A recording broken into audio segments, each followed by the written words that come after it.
class, welcome to Chapter 9.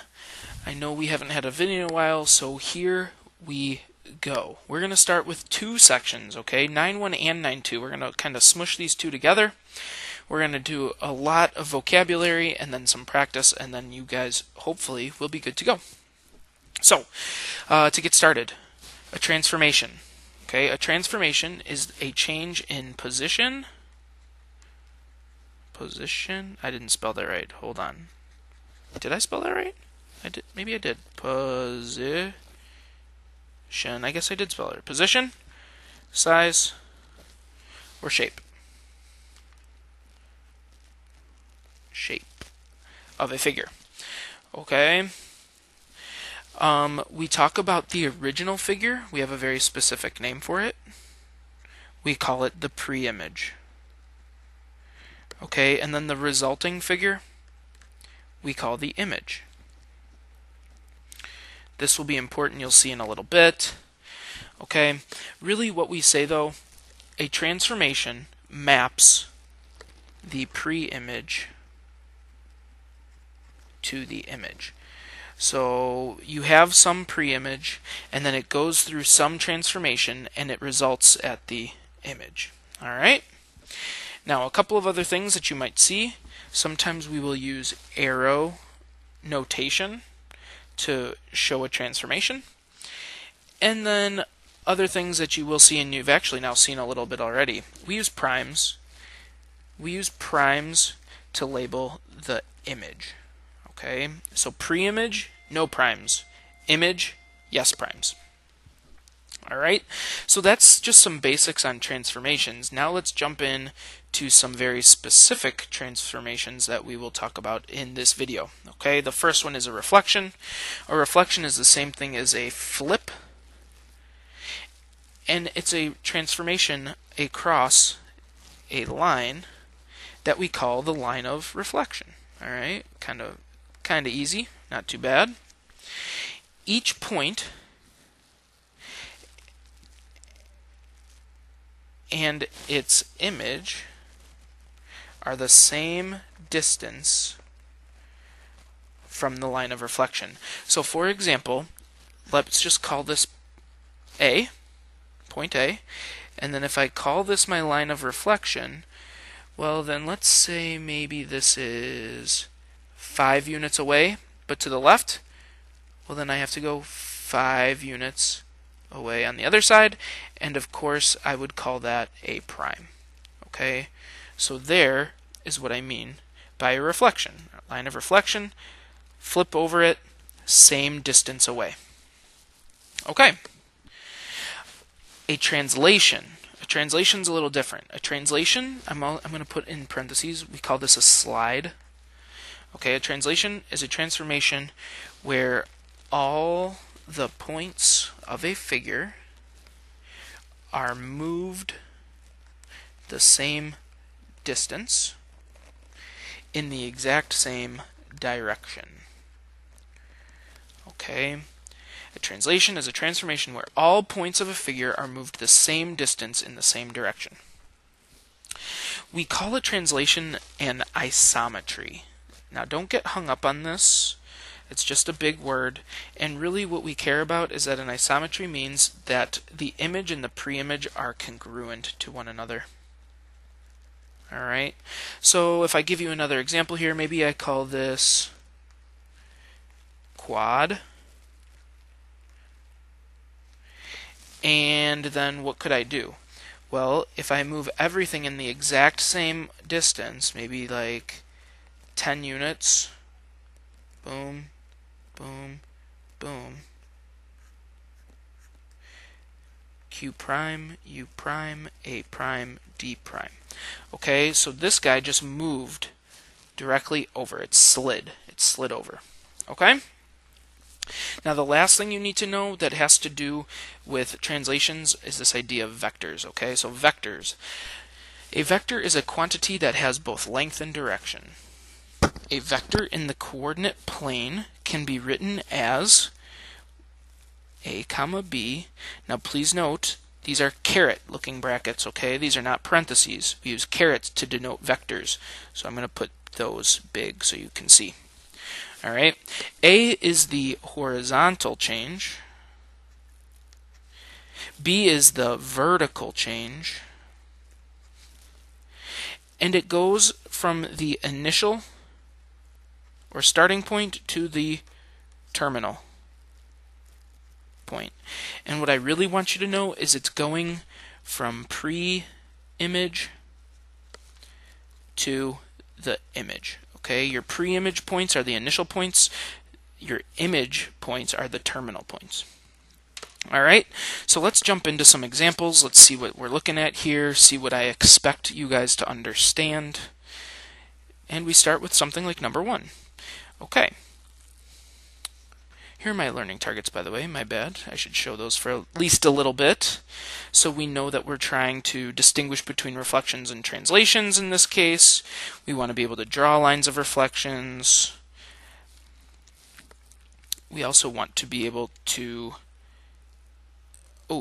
we want to translate a figure using a translation vector, and then lastly we want to be able to find a vector. Okay. So let's start by seeing if we can recognize and determining what type of transformation is present, if a transformation is present.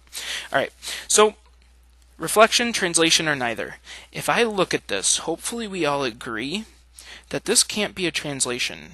And the reason is because it didn't just slide, right? If I move this point to this point and this point to this point, those might be the same distance, but what about this point to this point?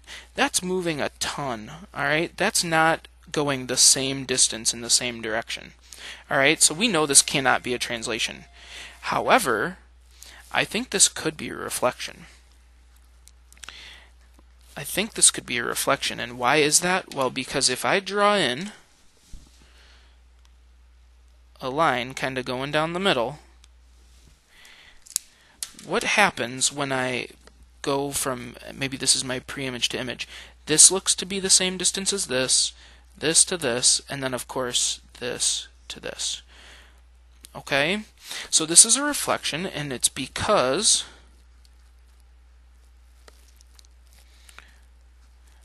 points are mapped the same distance from line of reflection. All right, the points are mapped the same distance from the line of reflection. Now when we look at something like number 2, this one's kind of tough. A reflection and a translation. We said a couple of things. Well, this is definitely not a reflection because I'm not, like I could try to do this, but the points aren't being mapped the same distance across the line.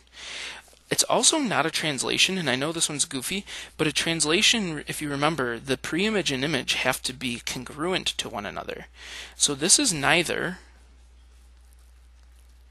and I would say the pre-image and image are not congruent. Okay, we know that these two transformations that we're talking about, reflections and translations, they have to be isometries. Okay, they have to have congruent pre-image and images, and this is not the case. Now when I look at something like number 3, hopefully we agree here, this is just a slide, right? This slid over. So this is definitely a translation.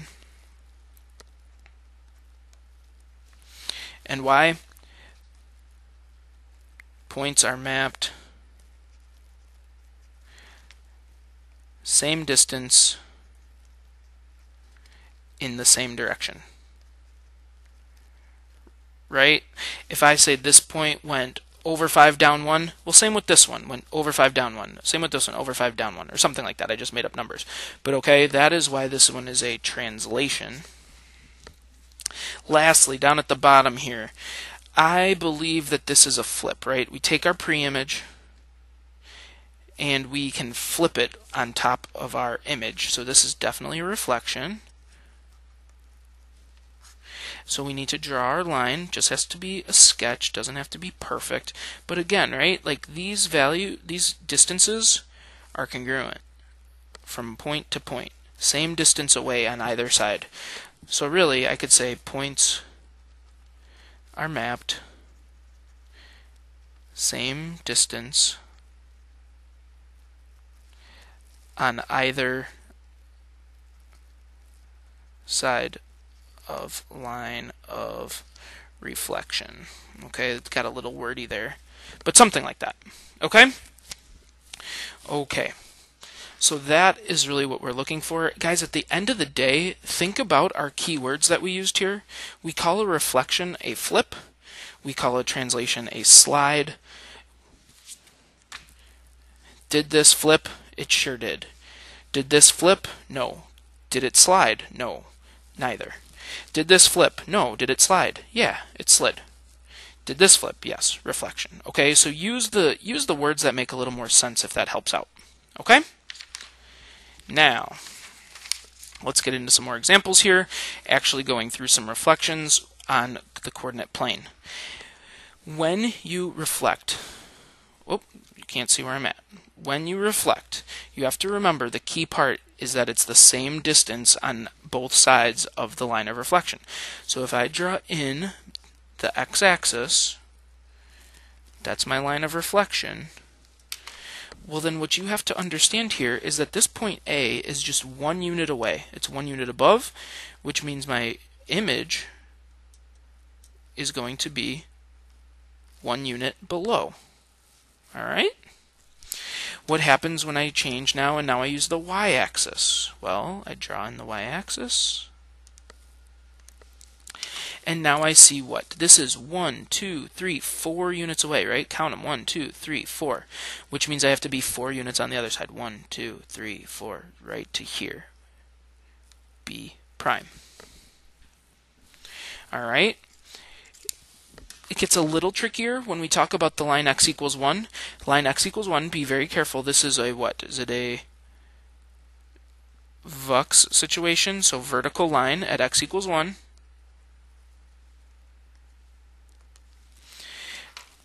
Even though it's not on an axis, it's the same concept, okay? I'm 3 units away, which means my reflected point also has to be 3 units away. So here is C prime. And y equals -2 is a horizontal line down here at -2. Well, I can't draw apparently. And this is how far? This is 1, 2, 3. So 1, 2, 3. D prime. Now, the most challenging one, okay? The most challenging one. When I flip over the line y equals x, which just means I have a y-intercept of 0 and a slope of 1, so something like this. Okay, that's my line. What I want you to know here, and kind of keep in mind, this one's hard to get the exact distance away, okay? My suggestion, whenever you flip over the line y equals x, is to just flip the ordered pair.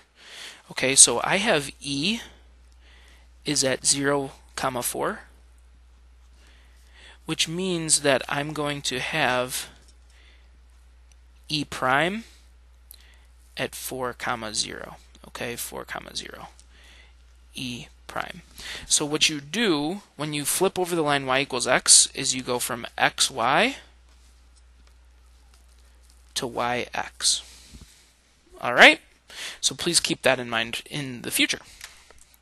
All right. Now those are just points. Let's see what happens when we actually have some figures rather than points.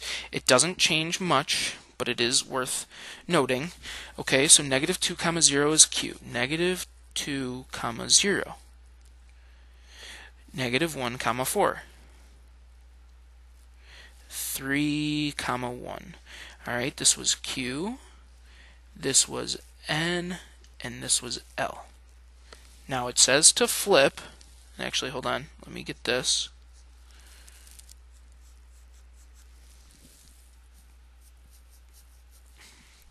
Alright. It says to flip over the line y equals 1. Okay, y equals 1. So I'm going to draw in y equals 1, which should be a horizontal line.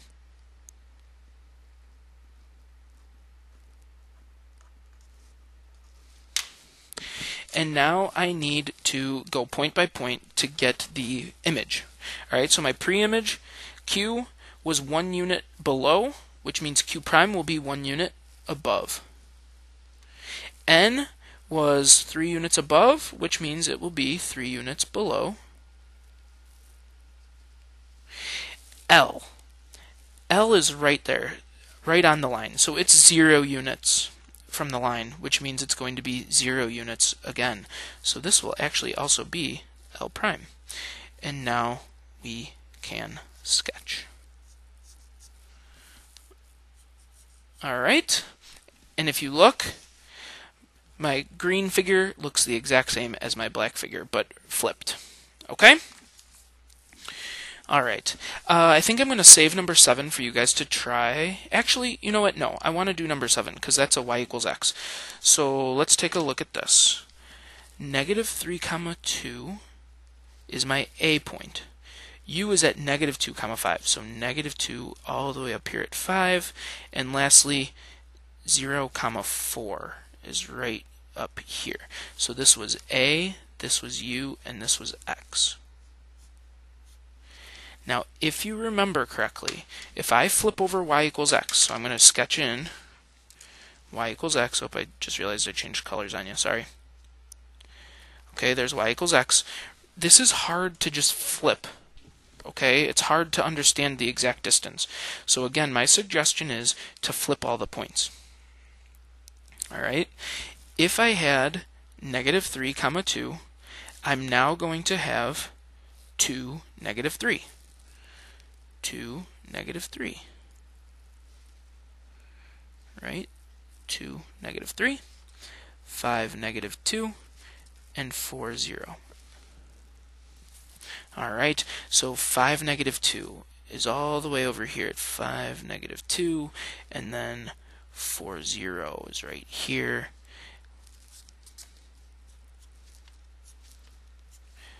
And this was A prime, U prime, X prime. Alright, and again, if we kind of turn our paper, it should look like an exact flip. Alright. I do want to get through one of these translations at least, so we can get away a little bit from reflections, talk about translations. I think translations are the easiest, but that might just be me. Translate the figure with the given vertices along the given vector. So, negative 2, negative 3, negative 4, comma 2.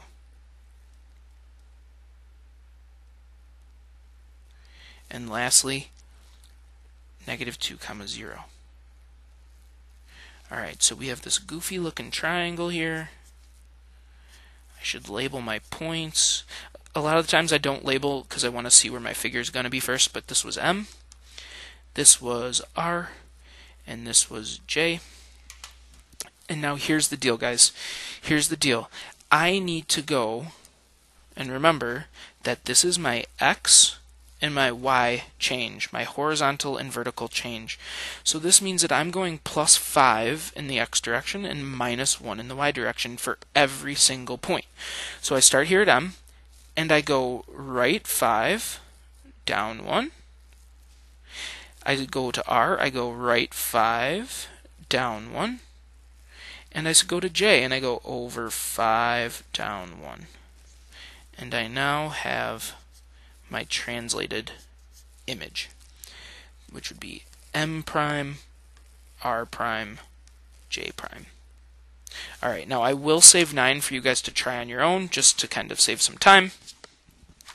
And we will finish up with finding a vector associated with each translation. Okay, we need to find a vector now. I give you the image, I give you the pre-image, I give you the image, and you need to find what the vector is. So first things first, I'm always going to put my carets, and I can do that for both. Alright, what you have to remember is a couple of things. You need to get the horizontal change between your 2 points. Now it's really important that you go in the correct direction. If you remember correctly, our pre-image, where we're starting, or the initial point, are the values or the points without primes, okay? So that means that this is my pre-image, and then this is my image, because that's where my primes are. So you're going from pre to image. That means you have to start at any point on your pre-image and figure out how it moves or is mapped to its image point. So let's take Q for example. I know that to get from this Q to Q prime, I have to go left 3 and down 2. Okay, so back 3, down 2. Let's check U. Back 3, down 2. Let's check L. Back 3, down 2. F. Is that a P? F? P? I think P, I don't know. Back 3, down 2. What am I trying to say? I'm trying to say that to get from the pre-image, any point in the pre-image, to the same mapped point of the image, you have to go back 3 and down 2. Please just be careful. Remember, it's negative because you're going left, and it's negative because you're going down. How would this work on something like 11? Well, first things first, figure out where your image and pre-image are. Here's my pre, here's my image. Okay, I'm going from here to here. So let's figure this out. To get from V to V prime, I'm just going right 3, not up or up and down 0. H to H prime, over 3. P to P prime, over 3. K to K prime, just over 3. This is going in the positive x direction though, right? To the right. So this would be 3, and then I'm not going up or down at all.